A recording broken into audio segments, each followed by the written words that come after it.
में सबसे पहला परिवर्तन विचारों में परिवर्तन।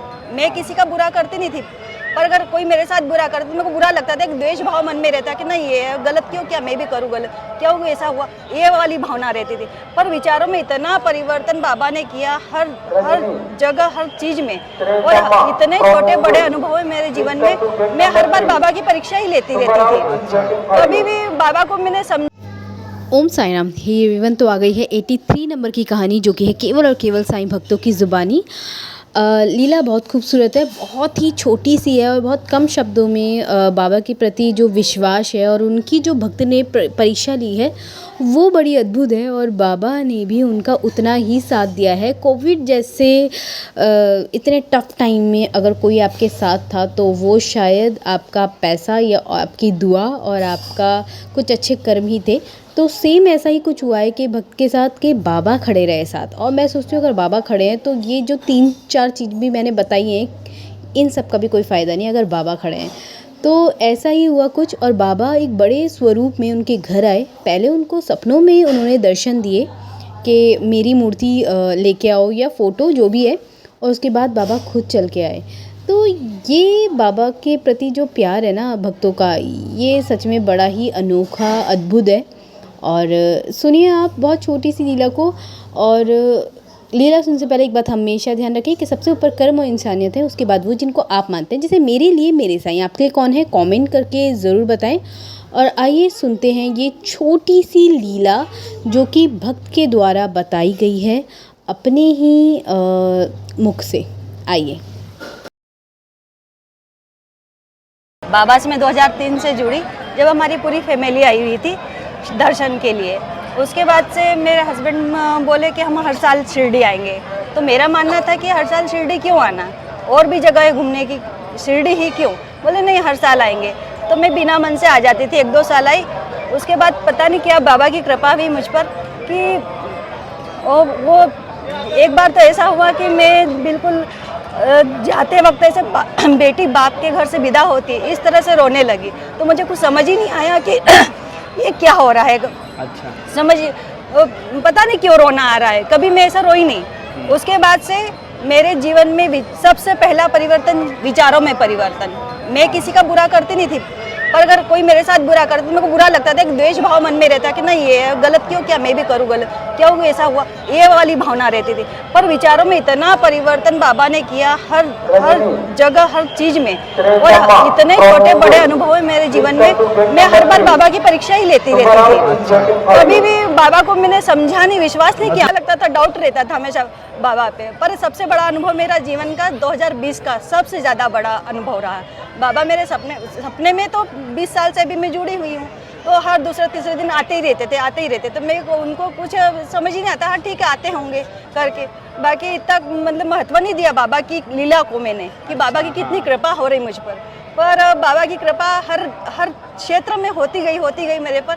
और 2020 में बाबा मेरे सपने में आए, और उनकी जो ओरिजिनल फोटो है द्वारका में वहीं लगी हुई, जो पत्थर पे बैठी हुई, वो मेरे घर नहीं थी। ओरिजिनल फोटो थी ही नहीं मेरे घर में, सिर्फ एक स्वरूप ऐसे ही बाबा का था। तो वो आए और बोले कि तुम मेरा स्वरूप घर में लाकर लगाओ, सब कुछ अच्छा हो। तो मैंने कहा कि क्या बुरा होने वाला है, तो और अच्छा होगा। मुझे कुछ समझ नहीं आया। फिर दिमाग में ये बात कि इतना बड़ा स्वरूप बहुत बड़ा है, द्वार जगह भी नहीं अपने घर में लगाने की, कैसे क्या होगा, क्या ऐसे सोच विचार में पूरा मतलब जनवरी में सपना आया, नवंबर निकल गया। तब तक मन में एक बेचैनी रहती थी, इतनी बड़ा स्वरूप मिलेगा भी कहाँ, कैसे लाएंगे, ये वो सब दिमाग में चलता रहता था। नवंबर में मैं जब हमारा जो जिला खरगोन पड़ता वहाँ गई, तो बाबा छोटे स्वरूप में मिल गए और 11 वचनों के साथ मिले। तो मेरे को इतनी खुशी हुई, और मैं सोची इसको कहाँ लगूंगी, तो किचन में ज़्यादा समय गुजरता है अपना, तो अपने आप ही बाबा ने अपनी जगह बना ली, और आज भी वहीं पर है। तो इतना मतलब वो, और फिर मैंने कहा क्या सब कुछ अच्छा होगा तो क्या बुरा होने वाला है। तो कोरोना का टाइम आया, मैं बीमार, घर में कोई करने वाला नहीं। तो वो साई समर्थ एक हॉस्पिटल है वहाँ खरगोन जिले, वो वहाँ अकेले एडमिट थे, भैया थे, बाकी उनको हमको भी संभालना था, मैं भी बीमार थी, मेरे को भी ले जाना था। तो उनका दौड़ना चलता रहता था, आना जाना, तो वो अकेले वहाँ कौन संभालने वाला।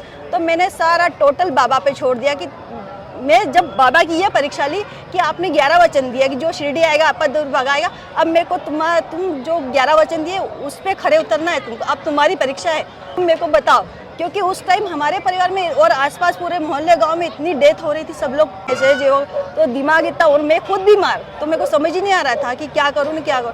सारा टोटल बाबा पे छोड़ दे, बाबा कुछ भी करो। और उस टाइम बाबा मेरे सपने में आते रहे, मैं बीमार थी, मेरे सपने में आते रहे, इनको महाकाल के स्वरूप दिखते रहे। तो थी ना खूबसूरत लीला। आप लोगों को कैसी लगी कमेंट करके ज़रूर बताएं, और मेरी पूरी कोशिश रहेगी कि इस चैनल पे ऑडियो फॉर्म में सारी लीलाएं आते रहें। और कल मैंने इवनिंग के टाइम पे एक छोटा सा वीडियो डाला था, वो था मेरे कॉलेज, जिस टाइम पे मतलब मैंने अपना कॉलेज करा था 18-19 के आसपास, और वहाँ बाबा थे, मुझे पता नहीं था। पर जब जब मैं यूपी आती हूँ, जब जब मैं मेरठ आती हूँ, ज़रूर जाती हूँ वहाँ। वो जो बाबा का स्वरूप है इतना खूबसूरत है, उसको देखने के बाद ऐसा लगता है जैसे कि बाबा वो मूर्ति ही नहीं है, मतलब ऐसा अनुभव खुद में होता है कि वो मूर्ति है ही नहीं। वो जो बाबा के प्रति प्यार और जो बाबा के प्रति ऐसा अंदर से फील होता है कि जैसे जब भी हम कभी मूर्ति को देखते हैं ना, सच में जो लोग साईं डिवोटीज़ हैं वो बाबा को ना मूर्ति नहीं मानते हैं। मुझे खुद ऐसा लगता था कि वो आँखें मूर्ति की ना हो के एक असली आँखें थी। मैं बाबा को इतना निहार रही थी, इतना देख रही थी कि मैंने जूम करने की कोशिश करी, थोड़ा सा ब्लर हो रहा था, और एक्चुअल में वो कुछ और दिख रहा था, वीडियो में कुछ और आ रहा था। तो जो ये लीला है इसको मैं बहुत अच्छे से समझ सकती हूँ, जो भक्त के द्वारा कही गई है। जब बाबा से प्यार होता है तो शायद हम हर चीज़ को साइड रख देते हैं और सिर्फ बाबा ही बाबा हो जाते हैं। तो ये प्यार है हम सबका, इसे हम बनाए रखें तो ज़्यादा अच्छा है। और प्लीज़ जो जितना भी बैकग्राउंड में नॉइज़ है उसको आप थोड़ा सा अवॉइड कीजिएगा। मेरी कोशिश रहती है इस चैनल पे कंटिन्यू रहने की, बाकी सिचुएशन कैसी भी हो वो देखी जाती है। चैनल पे नए हैं तो चैनल को सब्सक्राइब कीजिए।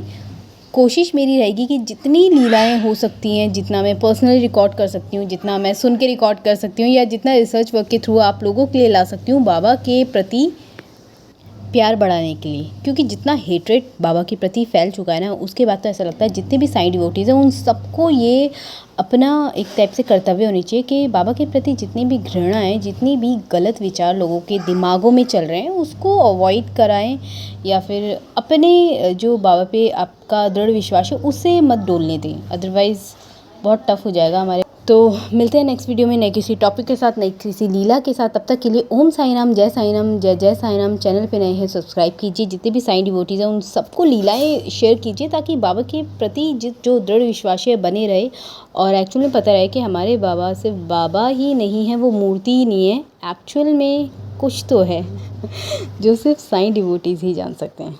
ओम साईं राम।